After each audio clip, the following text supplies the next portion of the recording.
exercise treatment plan. For me, it's very important. We're going to do a lot of exercise on treatment plan. You're going to have more models, you're going to have x-rays, and you're going to do it. And we're going to discuss it. So don't remember that this is something that you have to fill. And crowding, Corvus Pay, midline, profile. Then you know how much space you need in the lower arch. At this point, you decide if you have to extract or if you can expand. And then at this point, you know what are the movement of the lower inside, molar. Once you decide what are the movement of the lower molar, you know exactly what is the relationship between the molars, upper and lower molar. And then you decide the movement of the upper molars. Once you decide the movement of the molar, the upper molars are defining all the arch, the upper arch. Okay? Now, how do you do that? You know, nobody's doing this, but this is classically is how we do it. Nobody's gonna do it. So you have to divide the arch into right and left arch. And then you measure the mesiodistal diameter of each tooth. And you go from the second premolar to the central incisor. Forget what is in back. Then we discuss that also. This is the way of doing it. Then you measure the arch, not considering the teeth, only the arch. You have to put a measurement of what is between the two cortical bones in the lower arch. And usually you use a brass wire. Again, from mesial 6 to mesial 6. Crowding is the difference between these two measurements. If you have more arch and less teeth, is plus. If you have plus teeth, more teeth than arch, is minus. Usually is minus. So let's say that you have mesiodistal diameter 32, arch length 29, you have 3 millimeters of crowding.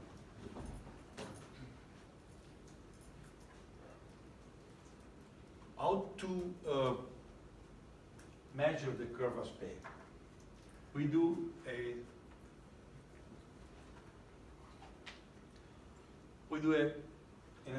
I'm going to show you the way we do it. But the question is always, why do we have to level the curve of Spey? Pretty simple, because if you have to move a tooth, it's much easier to move a tooth in a straight line than in a curve. Less friction. Number two, if you leave the curve of Spey, every single wire that you do, you have to make the curve of Spey in the wire. Difficult. So all orthodontists level the curve of Spey. All orthodontists know that the curve of Spey is going to go back.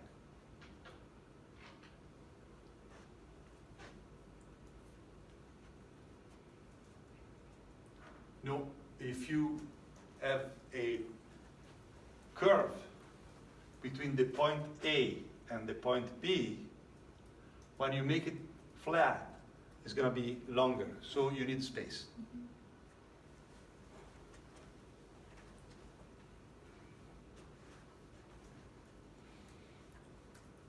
Usually we do it this way. It's a very empirical method, not evidence-based.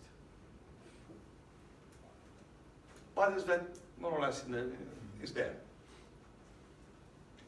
So let's say that we have 1 millimeter curve of Spey.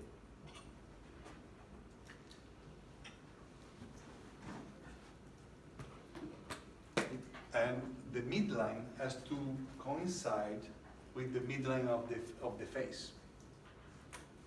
And then is a long story, because if the bone is asymmetric, you have something else. But the middle, we're going to talk about midline now.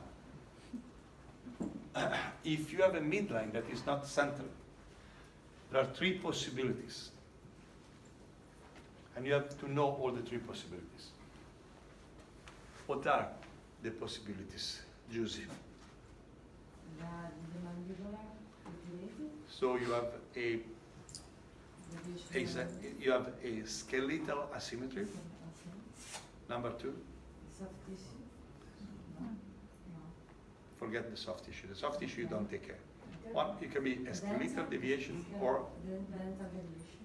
it can be a dental asymmetry, which is number three.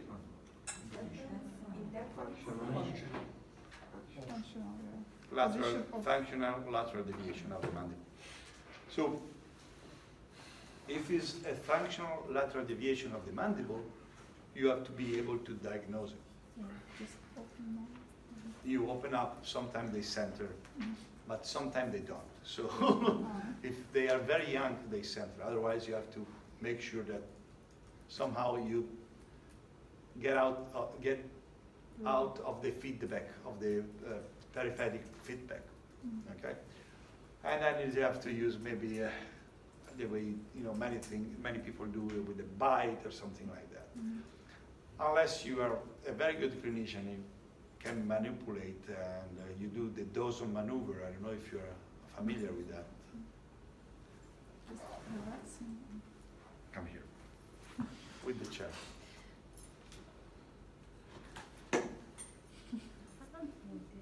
This one? Oh no. No, No, perché too high. Non c'è il filo. c'è il filo. Terribile, lui diventa cattivissimo. No. You know what is the Dawson maneuver? How it's done?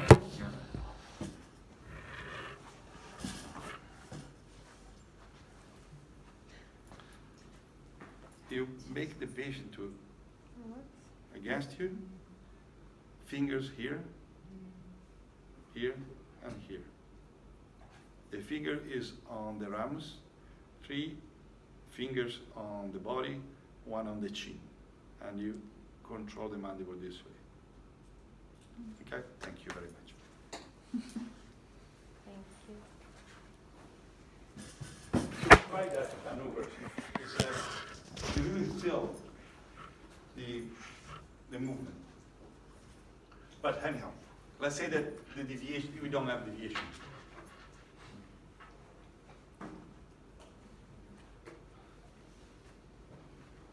But let's say that we have deviation. Now, this is the real difference between any other treatment plan and this one. Because let's say that there is a deviation.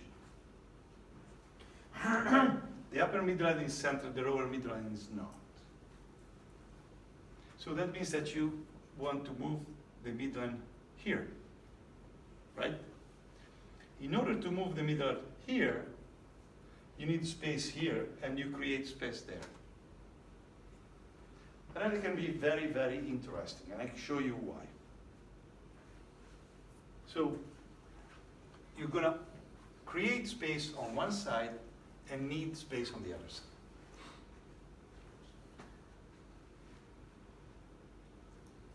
Now, let's say profile. As I said before, when we say profile, we say we think about the position of the lower incisor. Because the position of the lower incisor, if you finish well, is determining the position of the upper incisors.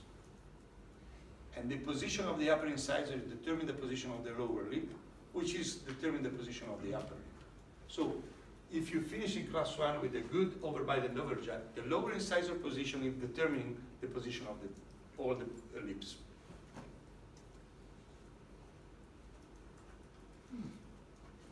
Now, we want to have this type of situation. In other words, generally didn't want to have any intracranial reference point. Because if you have intracranial reference point, you can have this a little bit forward, or a little back. Or maybe the cella down or up. Same thing with porium. So he said, I don't trust intracranial measurement. I want to trust only something that is almost reliable. So what he said, okay, I want to do a patient with a natural head position. The natural head position is the patient that is watching himself in a mirror or that is watching toward infinity. And the study that have been done confirmed that natural head position is the most reliable position to determine a horizontal line. So what he did, he said, okay, let's calculate the nasolabial angle. But the nasolabial angle is modified if you have a nose that goes down, as you have a nasolabial angle that is different if they have the nose that goes up like the French ladies, or if you have a nose that goes forward. So he said, okay, don't consider the nose as a nose, but we're going to throw to the filter a line to the base of the nose. So we have an horizontal line that is parallel to the natural head position, and then we throw a perpendicular to that line. If this is forward in respect of the line, we are okay, within certain limit. If it's on the line on the back, you are very possible be retruded on the maxilla. Then forget Steiner. So let's say that in this case, we want a profile to 0.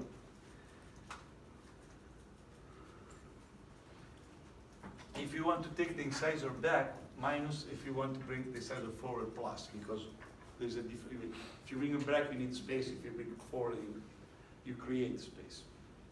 So Yep. in the profile, we considered also the position. Yeah, yes. The position of the of lower the side. inciso. Okay. Now, at this point, we know what we have to do in the upper arch, in the lower arch. And we need 5.5 millimeter on the left, 2.5 millimeter on the right.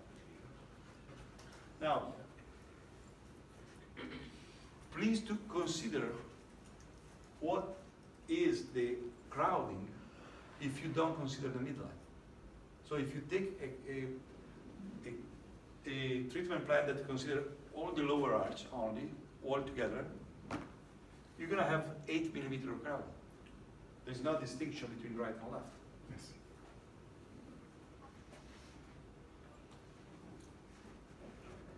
So we do have only two ways of creating space in the lower arch. Or you expand, or you extract. And when I say extract, I mean also stripping.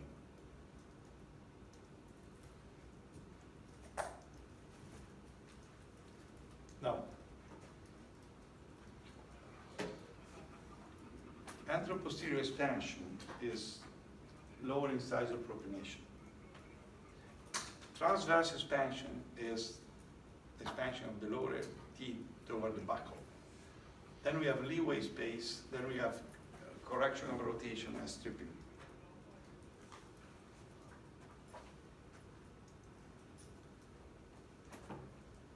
This is not really true anymore, but let's keep it for sure.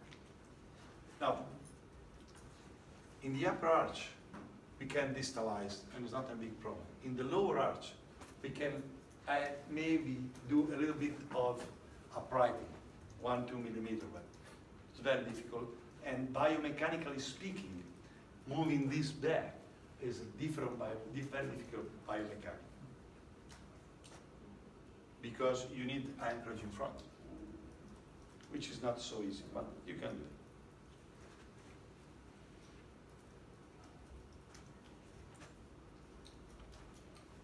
Okay, I want you to know that the intercanine expansion is not stable if you talk about the mean, because this is something, is an information that is always given in the wrong way.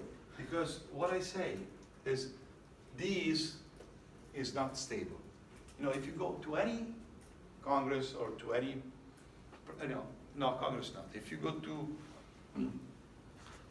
any school, any university, where there is something that is evidence-based, they tell you intercanine dimension is not stable. And that is a very bad way of giving information. Because intercanine dimension is not stable if you consider the mean. So, in other words, if I take 100 cases, there's going to be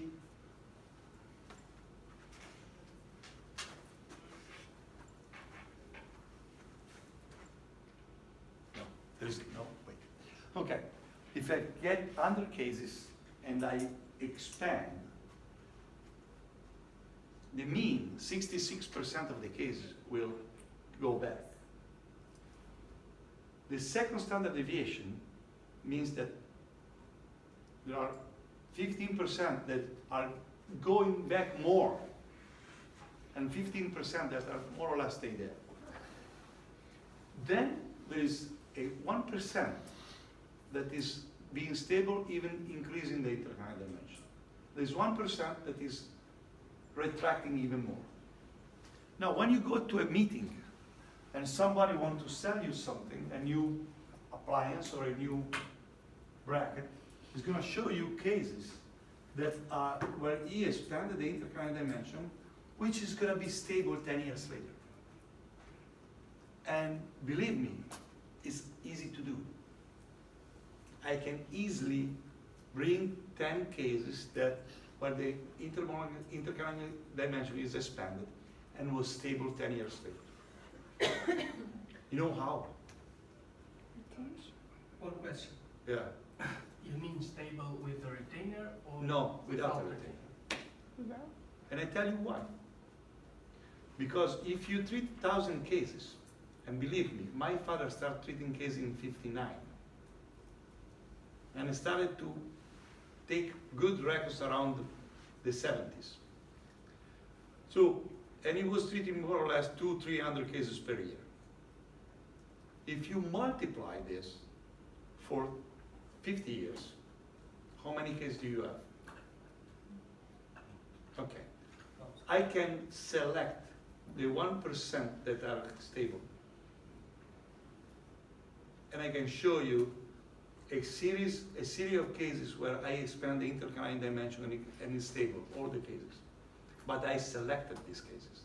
I took only 1% of the cases because all the other intercanine dimension is closing. So that is the reason why I hate when the people say the intercanine dimension is not stable. It's not stable in the mean, but there is 1% of the cases, third standard deviation, where it's stable.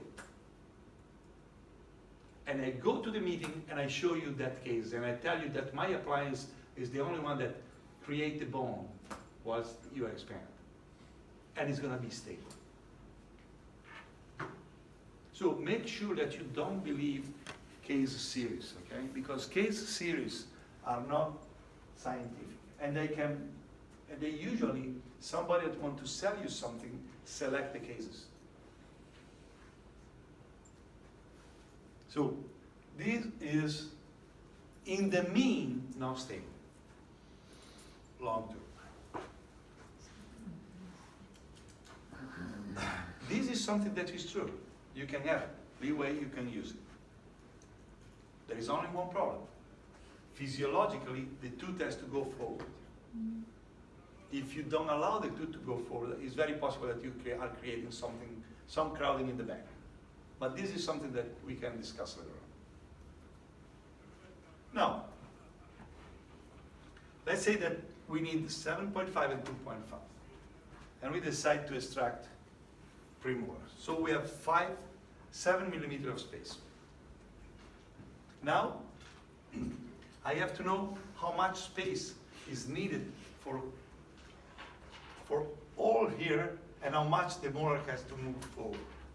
Now, here I have 3 plus 1.5 is going to 2.5.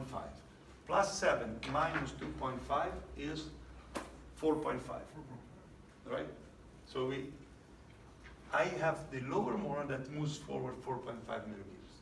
Here, the lower molar moves forward 1.5 millimeters. Now let's see what is the molar relationship. And you know that we say 0 if it's in class 1, minus if it's in class 2, plus if it's in class 3.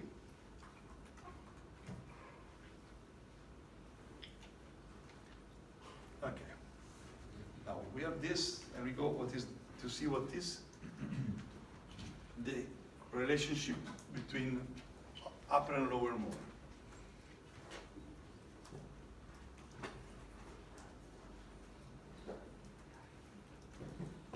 Now, the relationship between upper and lower molar is -3, so it's hand to hand, okay? Now, okay, fantastic. Now,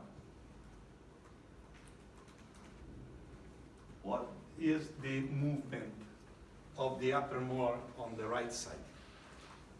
Well, the movement Of the upper molar on the right side. of the upper. Yeah.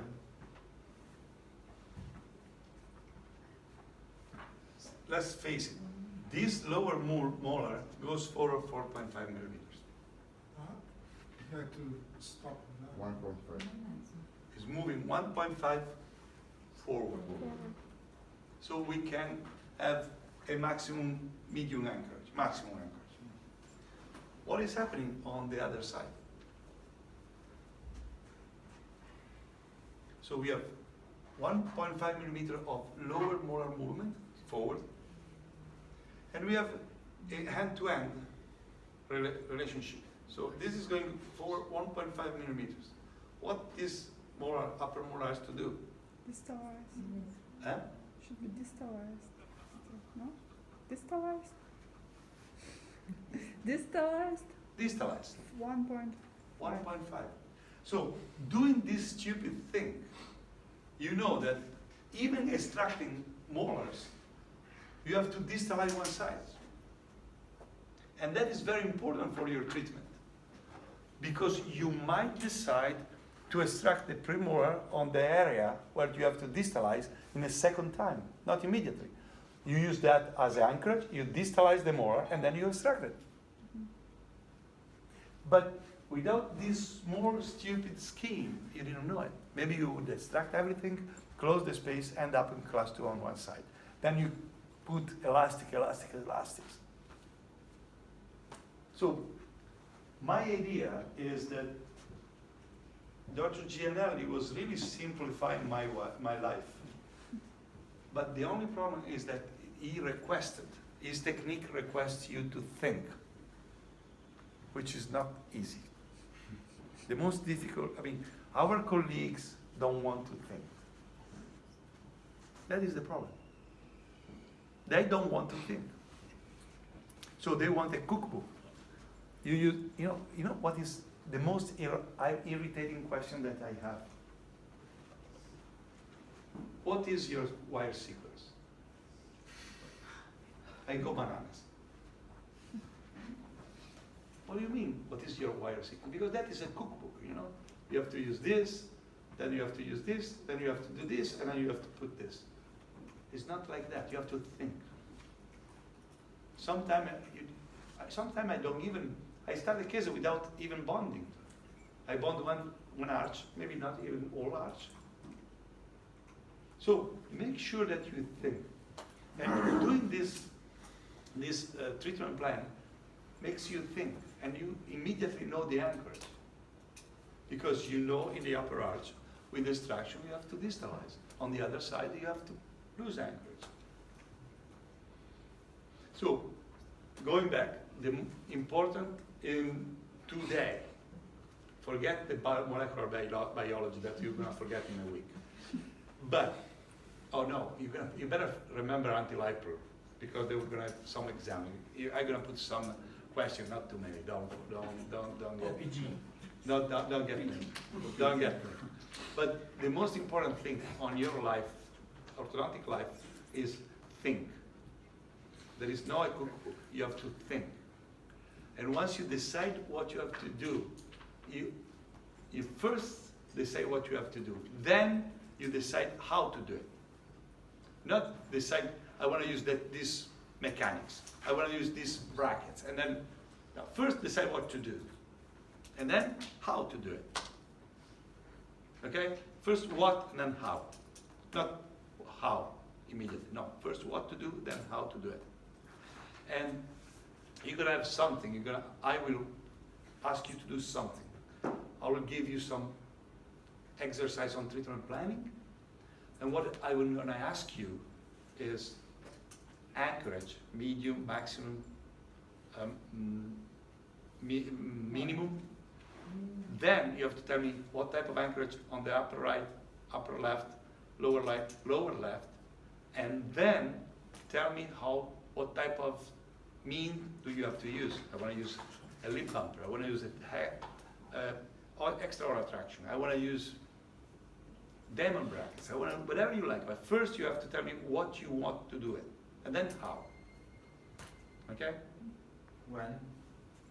Not now. Not now. Okay. In near future.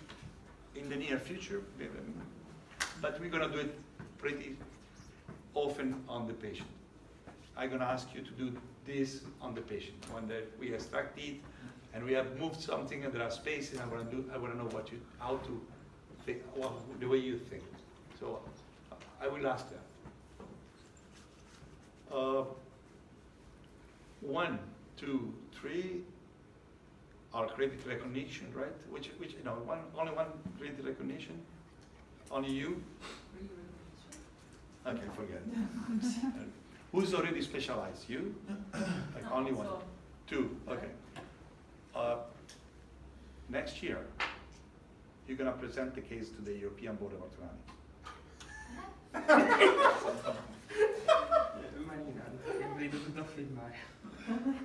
Next year, you're gonna present the cases to the European Board of Orthodontics. I want you both to be provisional member in 2 years. Okay? Così, di martedì pomeriggio, eh? That is because I want you to sleep very quietly tonight. Yes, yes. Un martedì pomeriggio a caso. And not only you two, the other two. But anyhow, I mean, I have to tell you something. All of you, at the end of this course, all of you, I want you to present the cases. There are no excuses. Okay? Because your training will be on how to present a case on to the European Board of Orthodontics. I don't believe in Yuri. Okay? It's not an excuse. Unless we're going to have an exit of from the European Union of Catalonia and some other, you're gonna be presenting cases at the European Board of Orthodontics. Also, if you don't want to do it, because I'm democratic. So, any other question? So not to cook list, so not Yeah. the system makes the treatment. So tomorrow we have wire bending to take fire. Bring the plier with you. Old time. The only thing I need, really, I mean, bring the plier, but you know what? I don't use too many pliers. I use the twin pliers and the bird beak. If somebody is, I'm a very good wire bender, but more sophisticated use also the Merrifield. So if you want to bring the Merrifield, it's okay. What do you do with the Merrifield? I do with the bird beak. Ah. But you bring the Merrifield, it's better, much better, easier, much easier. So tomorrow we're gonna do some.